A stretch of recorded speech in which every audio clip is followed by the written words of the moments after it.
नमस्कार मंडळी, कशा आहे? बरे आहे ना? बरेच असणार. तर आम्ही आलो आहे आज शिर्डीमध्ये दर्शनासाठी. तर आम्ही म्हटलं होतं, विचार केला होता, खूप विचार केला होता, कारण आज खूप मोठा व्हिडिओ बनवायचा, सर्व आपल्या यूट्यूब फॅमिलीला साईबाबांचं दर्शन द्यायचं.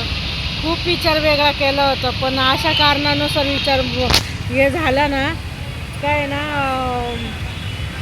मोबाईल पण जमा करावं लागले तिथं. आणि लाईनीला गेलो तर मध्ये गेल्याच्या नंतर कळलं का 3 ते 4 तास लागणार दर्शनाला. आणि ते पण पहिले कसं सोपं होतं साईबाबांचं दर्शन घेणं. 2 नंबरला गेटला जायचं, 2 नंबर गेटवरून लाईनीत लागायचं. पण आता एवढी सिस्टीम बदलली शिर्डीमध्ये का कोणत्या गेटला जायचं आणि कोणत्या नाही एवढं काहीच कळत नाही. आता डायरेक्ट 7 नंबर गेटवरून, म्हणजे कमीत कमी दर्शनाला आता आम्ही जर का 10 वाजता घुसलो होतो तर आम्हाला तिथं अर्ध्यात जायला 11 वाजले. लगेच म्हणे गेट बंद झाला आहे. आता तिथं काय म्हणे आरती चालू होणार. आरती चालू झाल्याच्या नंतर मग मध्ये तुम्हाला सोडणार 2-2.5 तासाच्या नंतर. म्हणजे आम्हाला कमीत कमी 3च्या नंतर सोडणार होते दर्शनासाठी.